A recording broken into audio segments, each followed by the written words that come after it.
Archaeologists have discovered incredible structures here, proving that this temple was used as a place of worship during the reign of Queen Cleopatra and the Greek pharaohs. Thus, it may be the ideal location for finding Cleopatra's lost tomb. For more than 2,000 years, the world has been searching for one of history's greatest secrets, the last resting place of Cleopatra. The last queen of Egypt vanished in the turmoil which followed her death. She dared defy Rome, instilled fear in its rulers, and believed she could conquer the world despite the fact she was a woman. A warrior and visionary, she did the impossible. Her tomb was sealed away, or perhaps erased by those who feared she would live on forever. Today, new excavations beneath a forgotten temple outside Alexandria have unearthed something incredible, a find that could rewrite everything we thought we knew about ancient Egypt. And the truth may be far darker than anyone imagined. In 30 BC, as Roman legions breached the gates of Alexandria and smoke curled over the harbor, Cleopatra retreated to her mausoleum, a sanctuary she had prepared for this very moment. She wasn't surrendering. She was seizing control of how her story would end. Mark Antony, gravely wounded and believing she was dead, was carried to her chamber, dying in her arms as the city fell. Surrounded by betrayal, ash, and encroaching Rome, Cleopatra resolved to meet death on her own terms, to be remembered as a goddess, not a prisoner. When Octavian's soldiers finally entered, it was too late. Cleopatra lay lifeless beside her attendants, her diadem carefully straightened even in death. A queen's image, after all, had to remain perfect. Octavian ordered that she and Antony be buried together, but their tomb was never seen again. Earthquakes ravaged Alexandria. Tsunamis swallowed its palaces, and centuries buried their story beneath layers of salt and myth. For generations, a succession of explorers and scholars searched for Cleopatra's resting place across deserts and seas, but her secret remained hidden until one woman dared to look where no one else had. Dr. Kathleen Martinez, a criminal lawyer turned archaeologist, approached the mystery not as legend but as a case built on motive, opportunity, and intention. She thought that in order to find Cleopatra, one needed to think like her. While most researchers focus on Alexandria's submerged ruins, Martinez reasoned that the queen would have chosen a sacred site directly related to her divine persona as the living goddess Isis.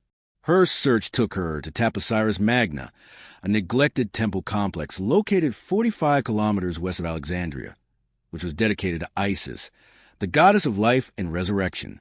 Cleopatra, who considered herself to be Isis reborn, could have found no better place to begin her eternal transformation. Martinez refused to be deterred by the skepticism and outright rejection from Egypt's archaeological authorities. She quit her job, sold her possessions, and hired a small, poorly financed team. They found coins bearing Cleopatra's likeness, inscriptions to Isis, and statues of the Ptolemaic rulers with curiously feminine features. Still, no tomb materialized. Then, in 2022, ground-penetrating radar revealed something astonishing beneath the temple, a large tunnel carved out of limestone for kilometers. When Martinez's team gained access to the passage, it was immediately obvious that this was no ancient drainage channel. The walls were too smooth, too geometric, too deliberately constructed. Here was a tunnel running 13 meters underground toward the Mediterranean, in some places flooded, in others sealed.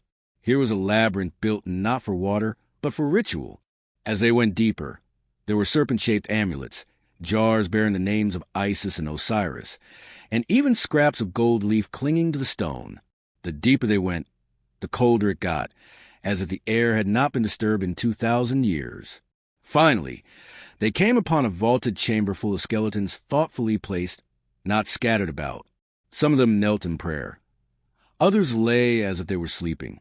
The hieroglyphs on the walls portrayed Isis and Osiris in human form, possibly Cleopatra and Antony themselves, deified.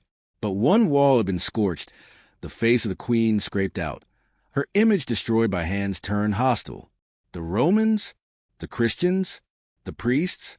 Somebody had tried to erase her even from eternity. There was no sarcophagus, no treasure, just ritual and silence. Yet the tunnel went on, narrowing to a sealed door set with salt and ancient warnings. Instruments picked up a slight, rhythmic vibration beyond it, a pulse as if something inside was still alive. The ruins of Taposiris Magna rose from the desert above, like a memory carved in limestone. Fractured columns, half-erased hieroglyphs, the remnants of devotion to Isis.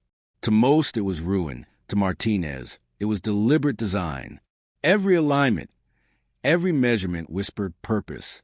The temple faced west, toward the land of the dead. Beneath its altar, radar revealed shafts too symmetrical to be natural. Martinez became convinced that Cleopatra had crafted her own myth here, that the queen who declared herself the living Isis would choose to die in the goddess's house. She imagined Cleopatra standing before these very walls, her empire collapsing yet her destiny fulfilled.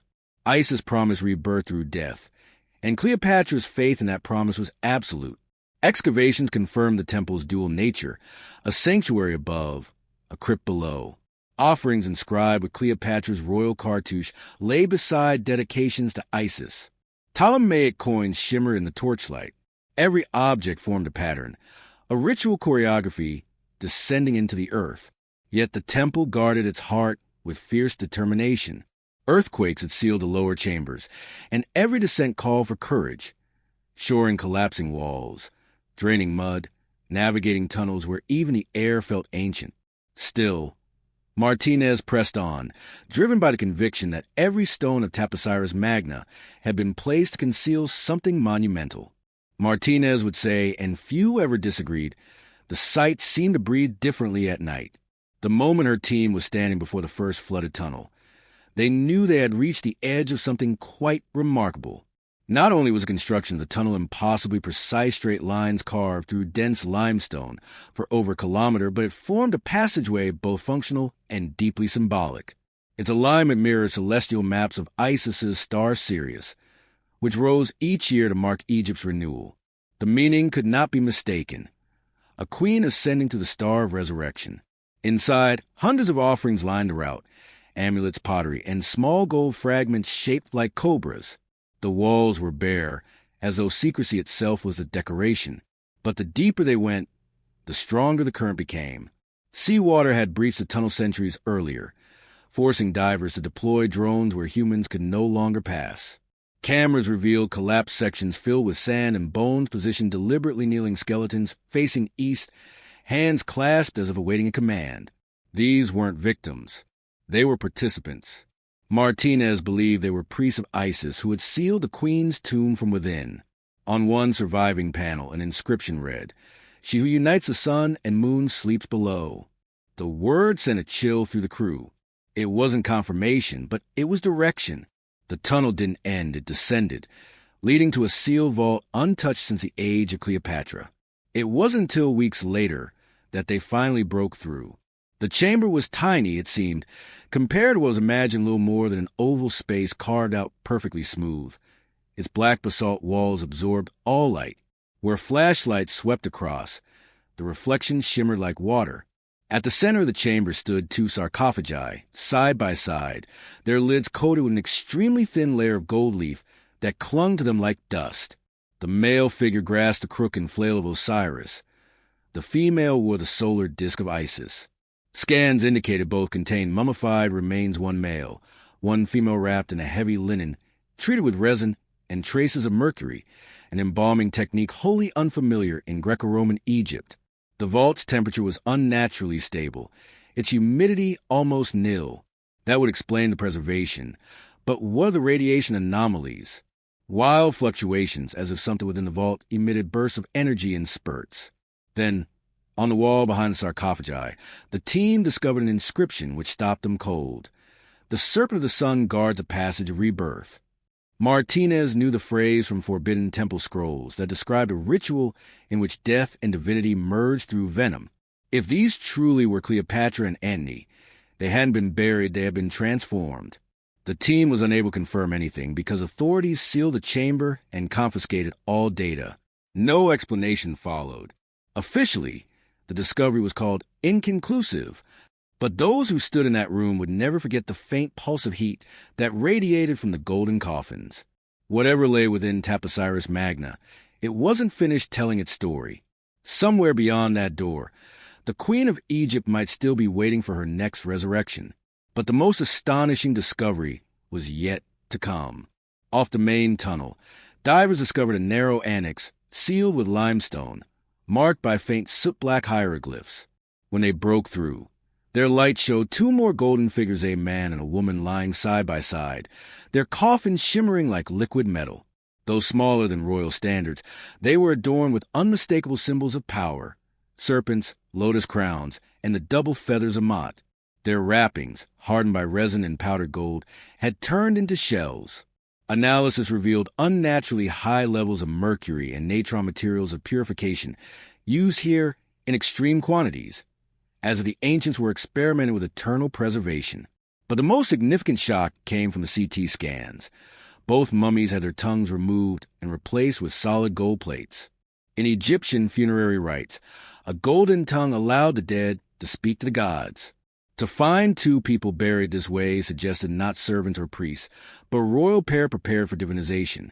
Amulets of Isis and Osiris, carvings of the sun merging with the moon, and coins minted in Cleopatra's final years surrounded them, confirming it.